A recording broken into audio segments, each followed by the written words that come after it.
For some agencies, our teams received exemplary cooperation from the career staff in those agencies. From others, most notably the Department of Defense, we encountered obstruction from the political leadership of that department. And the truth is, many of the agencies that are critical to our security have incurred enormous damage. Many of them have been hollowed out in personnel, capacity, and in morale, in the policy processes that have atrophied or have been sidelined, in the despair of our alliances and the disrepair of those alliances, in our absence from key institutions that matter to the welfare of the American people, in the general disengagement from the world. And all of it makes it harder for our government to protect the American people, to defend our vital interests, in a world where threats are constantly evolving and our adversaries are constantly adapting. Rebuilding the full set of our instruments of foreign policy and national security is a key challenge that the Vice President-elect Harris and I will face upon taking office, starting with our diplomacy. Today, we heard from the leaders of the state and USAID agency review teams about the critical early investment we're going to need to make in our diplomacy, in our development efforts, and in rebuilding our alliances, to close the ranks with our partners and bring to bear the full benefits of our shared strength for the American people. When we consider the most daunting threats of our time, we know that meeting them requires American engagement and American leadership, but also that none of them can be solved by America acting alone. Take climate change, for example. The United States accounts for less than 15% of the global carbon emissions. But without clear, coordinated, and committed approach from the other 85% of the carbon emitters, the world will continue to warm. Storms will continue to worsen. Climate change will continue to threaten the lives and livelihoods, and public health and economics of our existence and literally, the very existence of our planet. We've learned so painfully this year the cost of being unprepared for a pandemic that leaps borders and circles the globe. If we aren't investing with our partners around the world to strengthen the health systems everywhere, we're undermining our ability to permanently defeat COVID-19, and we're leaving ourselves vulnerable to the next deadly epidemic.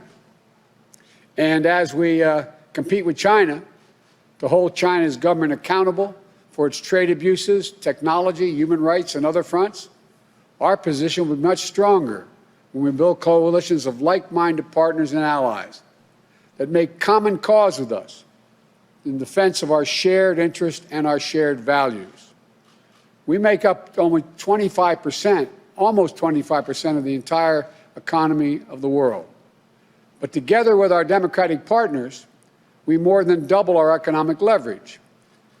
On any issue that matters to the U.S. and China relationship, from pursuing a foreign policy for the middle class, including a trade and economic agenda that produces and protects American workers, our intellectual prosperity and the environment, to ensuring security and prosperity in the Indo-Pacific region, to championing human rights, we're stronger and more effective when we're flanked by nations that share our vision and the future of our world.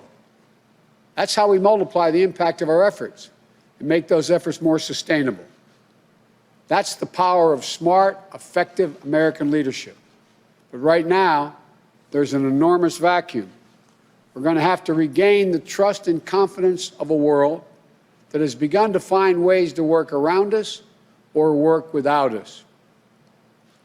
We also heard from key leaders of our intelligence and defense review teams, including Stephanie O'Sullivan, former Principal Deputy Director of the National Intelligence, and retired Army Lieutenant General Karen Gibson.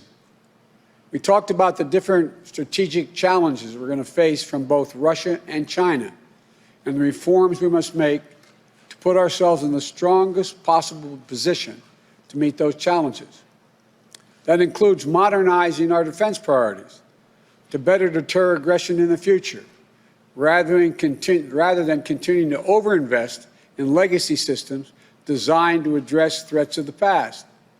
We have to be able to innovate, to reimagine our defenses against growing threats in new realms like cyberspace.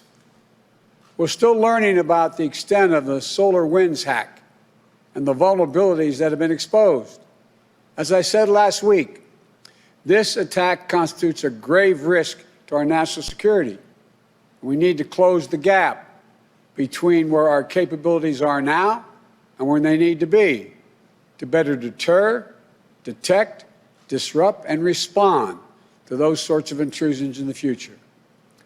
This is an area where Republicans and Democrats are in agreement, and we should be able to work on a bipartisan basis to better secure the American people against malign cyber actors. And right now, as our nation is in a period of transition, we need to make sure that nothing is lost in the handoff between administrations. My team needs a clear picture of our force posture around the world and our operations to deter our enemies. We need full visibility into the budget planning underway at the Defense Department and other agencies in order to avoid any window of confusion or catch-up that our adversaries may try to exploit. But as I said from the beginning, we have encountered roadblocks from the political leadership at the Department of Defense and the Office of Management and Budget. Right now, we just aren't getting all the information that we need for the outgoing administration in key national security areas. It's nothing short, in my view, of irresponsibility. Finally, we spoke about the day one challenge that we need to address immediately, drawing on the skill sets of the Department of Homeland Security and the Federal Emergency Management Agency. We were briefed on the steps needed to clean up the humanitarian disaster that the Trump administration has systematically created on our southern border. We will institute humane and orderly responses. That means rebuilding the capacity we need to safely and quickly process asylum seekers without creating near-term crisis in the midst of this deadly pandemic. These are hard issues, and the current administration has made them much harder by working to erode our capacity. It's going to take time to rebuild that capacity. We're going to work purposely, diligently, and responsibly to roll back Trump's restrictions, starting on day one. But it is not as simple as throwing a switch to turn everything back on, especially amid a pandemic. We'll have to have a process to ensure everyone's health and safety, including the safety of asylum seekers, hoping for a new start in the United States, free of violence and persecution. Of course, an essential part of this will be managing the safe, equitable, and efficient distribution of vaccinations to as many Americans as possible, as quickly as possible. FEMA has an enormous part to play in this, and we heard from the former FEMA Director, Craig Fugate, today. We want to make sure that our administration is poised to make full use of FEMA's domestic reach and capacity in managing our COVID response.